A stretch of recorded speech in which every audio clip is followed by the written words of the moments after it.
September 24th, 2002. It was a warm summer day in Gandhinagar, the capital of Gujarat, a state on the western coast of India. Two young men around my age were riding along the Gujarat State Highway in a white car. One of them had a blue shirt on, while the other one had a red shirt. Both of them were wearing blue sneakers and black pants.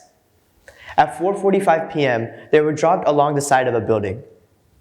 But instead of going to the building from the main entrance, they scaled the walls to get inside. Armed with two AK-47 rifles, 26 grenades, and 300 rounds of ammunition, they mercilessly took the lives of 31 innocent people and severely wounded 70 others. The place under attack was no ordinary building. It was Swaminathan Akshardham.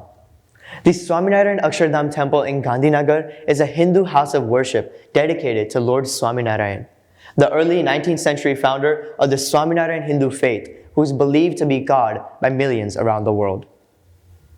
The temple itself was created in 1992 by Pramukh Swami Maharaj, who was the fifth spiritual successor of Lord Swaminathan and the leader of BAPS, which is a denomination of the Swaminathan Hinduism that is described as the single largest identifiable Hindu community in the West.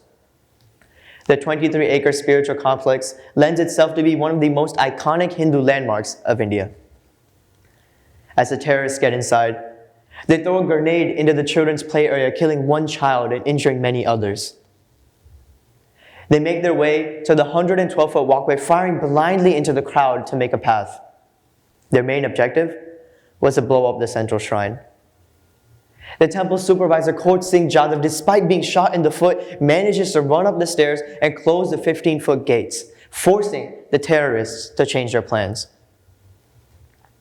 They start seeking out hiding worshippers and killing them in cold blood. At 11 p.m., a team of India's National Security Guard arrives, and Operation Thunderbolt has begun. The operation lasts until 6:45 a.m. the second day, where the terrorists are found and are killed. Unfortunately, we now live in a time where terror attacks like these are all too common. While the desecration of a temple this prominent is important in the pages of history, it's what happened afterwards that is far more significant. Experts believed that after the Akshardham attacks, extreme riots were going to happen for three main reasons. The first reason is time. On February 27, 2002, just 7 months prior, the emergency brakes were pulled on the Sabarmati Express, a train traveling towards Ahmedabad.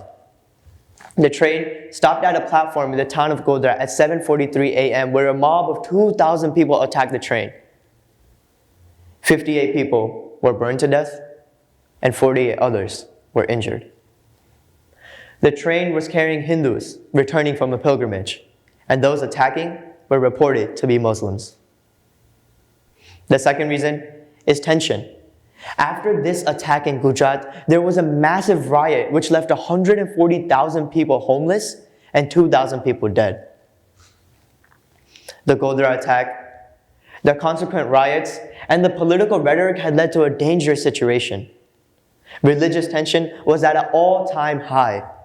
By September, the slightest spark could have sent the whole state into chaos. Ajay Ummat, writing for the Times of India, stated, "The state was still trying to come back to normalcy after witnessing one of the worst communal riots a few months ago. There was fear that this incident may ignite communal flare in the state. Experts were expecting widespread riots as an instinctive reaction like post-Godhra in Gujarat." The third and final reason is location. See, the Swaminathan Akshardham temple is a Hindu house of worship. Up until now, terrorists in India had only targeted public places like planes, trains, hotels, and buses. But this time, they decided to target a Hindu house of worship where the victims would not only be the Hindus present, but would also be Hindus worldwide. Howard Spodek argues that the Akshardham attack might be considered even more provocative than Godhra. Dozens of innocent people were killed in one of Gujarat's most prominent and elegant Hindu temples, the headquarters of one of Gujarat's most powerful Hindu sects, and the heart of the state capital, adjacent to some of its most important offices and residences by 2 Muslims. And it was because of these 3 reasons that experts believed there's going to be a massive riot in the upcoming days. So in the upcoming days, nothing happened. No bloodshed, no violence, and no riots. Why? Why was there peace when chaos was clearly inevitable? The reason for this was the spiritual leadership by the creator of Akshardham and leader of BAPS, Pramukh Swami Maharaj. It was his leadership principles that he employed which kept the peace and chaos in the dust. See, this was private property owned and created by the BAPS. This was not public property, nor was it government property. Therefore, Pramukh Swami was in a position of responsibility, and people naturally looked to see how he would respond.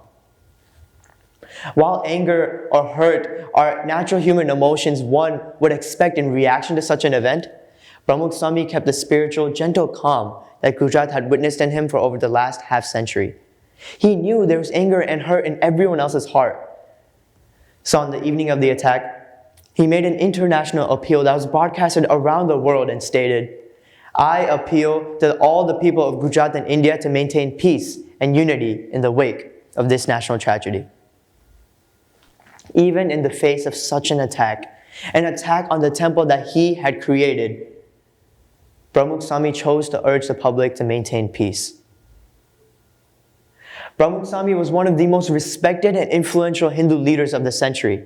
Within Gujarat, his voice was respected, and his influence was not restricted to India alone.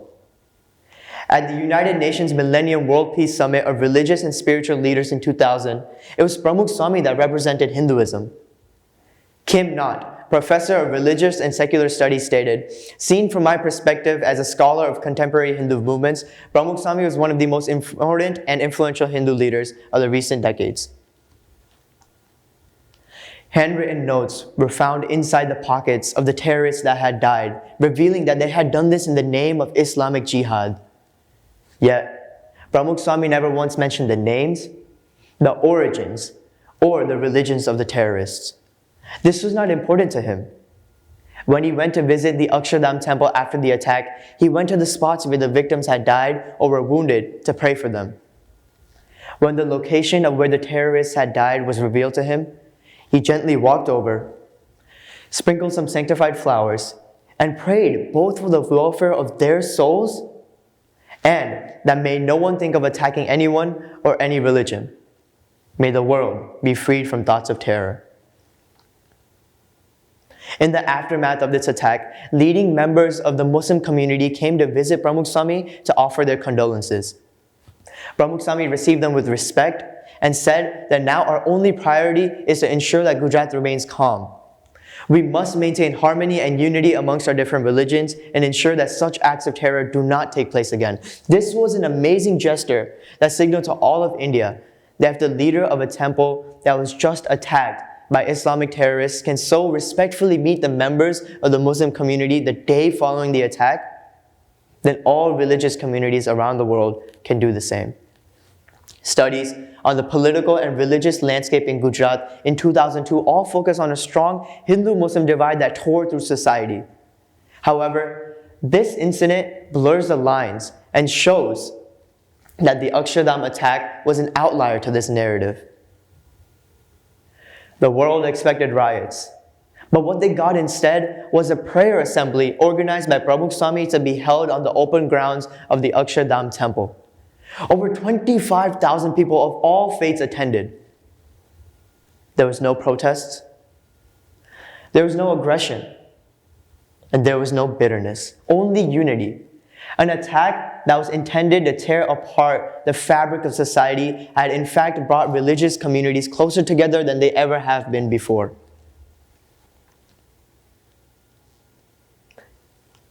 Michael Balboni, New York State Senator and Chairman of the Homeland Security Committee, said, "When the temple was attacked, Swamiji took the strong position, the hard position of bringing peace, nonviolence, of stopping the cycle."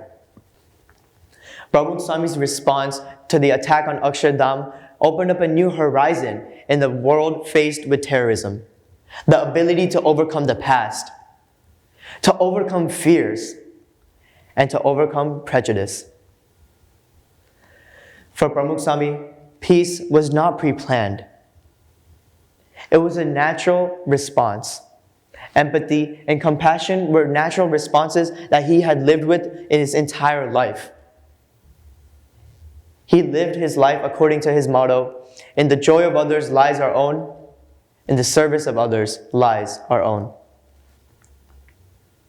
What I have presented today is not a case study about a particular person or a particular religious group or a particular building.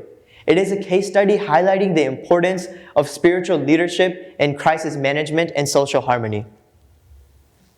While I hope that none of us will ever have to face anything like the Akshardham attack in our own lives, we all do face unexpected challenges, whether it may be at home, at work, or with friends. We all experience small trials and tribulations which we feel we have done nothing to deserve. It is at these times that I believe we can use the Akshardham response.